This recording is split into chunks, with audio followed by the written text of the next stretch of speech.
Alright guys, it is Saturday, September 10th, opening morning of bow season here in Georgia, and deer we're after has been showing up about 7 p.m.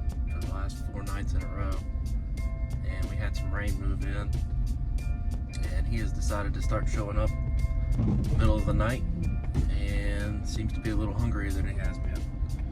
So we are on our way to the spot right now. I don't know if he'll show up this morning or not. It's a little late, but I have had him come through mid-morning, 8:30, 9 o'clock. It's about 7 o'clock right now, so hopefully get to stand here in the next 20 minutes, and we'll see if he shows up. I've had pictures of him for the last 2 months, and he's an absolute giant. Just from my estimate, I think he's going to push 180. To be determined. He is still in velvet, but just an absolute giant for Metro Atlanta. The area he's living in, it's surrounded by neighborhoods.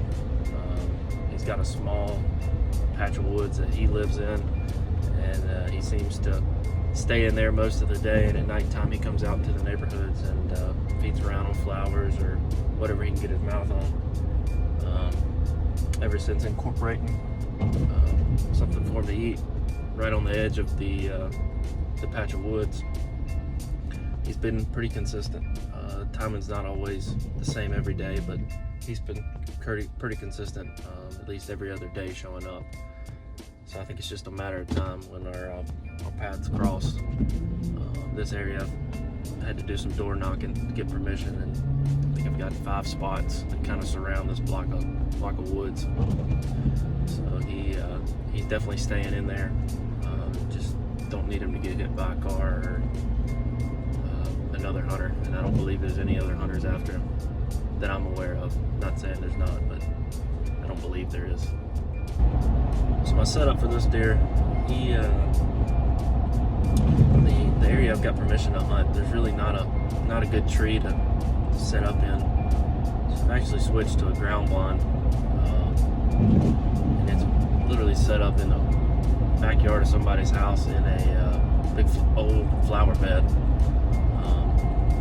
Got a big magnolia bush right beside it, and brushed it in pretty good about a week ago, just to kind of let it sit and let the deer get used to it. And they were in there the very next day and didn't seem to care about it at all. So I think I got a pretty good spot.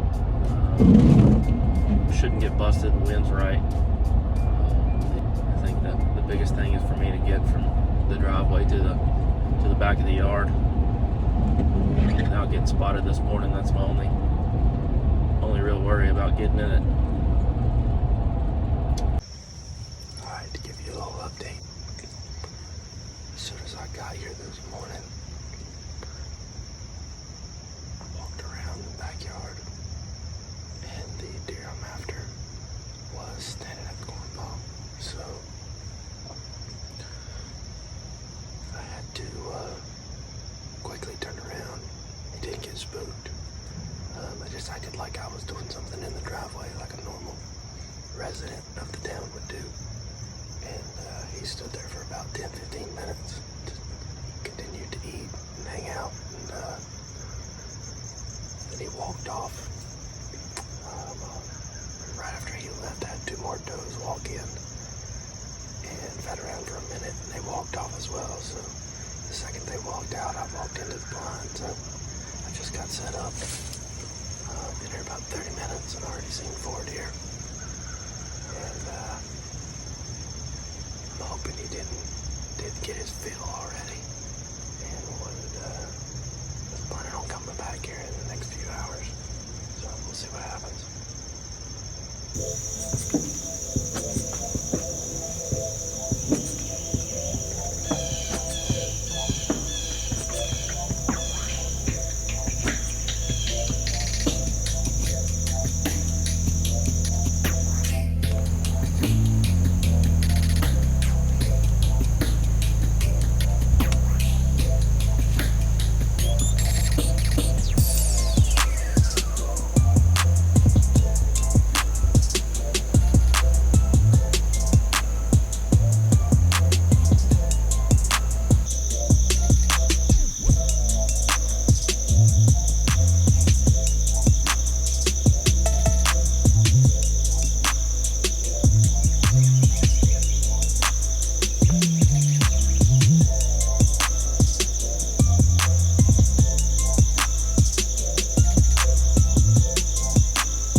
day 2. We are heading back to the stand. We are going to get there about 30 minutes before shooting light. So we'll see if he comes in. Yesterday, after checking the cameras, after seeing him walking in, we saw that he actually came in about 7:15. First light is right at 7:15 shooting light. So we'll see what happens. He didn't come back yesterday afternoon at all. So hopefully he's back on the same schedule this morning. If he is, we'll be right in the right spot. So stay tuned. See how it goes.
Sounds like the neighbors just fired up the leaf blower. But, yeah, there was a big thunderstorm that came through about an hour ago. The sun just came out. The wind has changed from a east wind to a west wind throughout the day. I think the east wind was affecting us this morning. We had one nice 8-point come in, and had another deer come up on the back side of the blind where I've got all the blind windows closed. You can see him, and he started stomping behind me, so I'm assuming he smelled something he didn't like. Blew a couple times, ran about 30 yards, and then just walked off. So not sure what it was, never did get a sight on it, but been him, could have been one of the other 8 bucks he's been hanging out with, so we'll hope it wasn't. See how this afternoon goes.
27. Been out of town for the past 12 days. So I haven't got to check on this buck. He showed up twice in the last 10 days, which is kind of concerning. He has lost his velvet, but he's definitely not being a regular like he was before. I came in yesterday, put a little corn out for him, and sure enough, he showed up last night about 12 o'clock. And we'll see what happens. I think he's still living in Dispatch Woods. It seems like the acorns have started falling, so I think he's taking advantage of some other food sources while I wasn't here. So hopefully he's we can get back to some corn, and he'll show up tonight. This will be, assuming he comes in, this will be my third opportunity to see him in person. The very first morning we saw him, as we were walking in, he was standing at the bar before daylight, and then a couple days later we had him at 15 yards for over 30 minutes and could not get a good shot on him. He has lost his velvet, and hopefully get some good footage of him and see what happens.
So this is not how I planned on filming the recovery of this deer, but this is the story and this is what happened.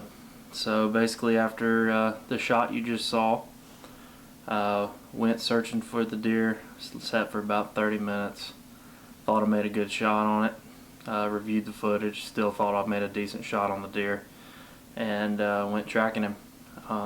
So where I'm hunting, obviously, it's in a suburban area, and had to get permission to go on a couple parcels of land, and got the permission, tracked the deer about 40 yards, and lost the blood trail. So we backed out for the night, came back the next morning, continued the search, and had very little luck. Searched from about 7 o'clock in the morning till right at dark. This would be the day after I shot him. So that began the search, stretching out a little further, trying to figure out where he went, where he could have gone, and talking to multiple people. No one thought the deer was alive. Everyone thought it was a lethal shot, and it was just a matter of fact of finding him. So we searched and knocked on doors for permission, and had very little luck for the first 3 or 4 days. We eventually went into a neighborhood that was about 400 yards from where I shot the deer, and I just started knocking on doors and found a lady that was walking her dog in the neighborhood, and just asked her if she had smelt anything, and tried to get some background from, if anyone in the neighborhood knew anything about it. And luckily, there had been a neighborhood text message that went around saying that someone had had a deer die in their backyard, and she pointed me in the direction of where they were, and I went to the house and met a super nice lady, and the deer was not there. She didn't know what to do with it after she found out it was dead in her backyard, and she called the police. So the police came out there, checked it out. More than anything, I think they were looking to make sure the deer was dead, and then called a guy who does clean up deer in the city. Got in contact with him, super nice guy. We end up, he had already taken the deer as a found deer to a taxidermist to get a European mount done on it. And long story short, I met up with him to get the deer from him. So unfortunately, I did not find him on the same day that I shot him, or the second day, but it was a recovery. It was the most difficult recovery I've ever gone through. Definitely the most time I've ever taken on a recovery. But yeah, here he is. As you can see, when he was running, he did break off part of his main beam, probably 3 or 4 inches of what I'm guessing. I'll flash up a picture of where the deer, and talking to the lady where he was shot, she had taken pictures from her porch of where he had died, and he had literally balled up right next to her house. So I've got the actual, a photo of the actual spot where the deer had died. Filming the recovery. This is filming the recovery on Saturday, the 29th of October. A whole month, 2 days after the actual shot. The door's locked. Parking lot.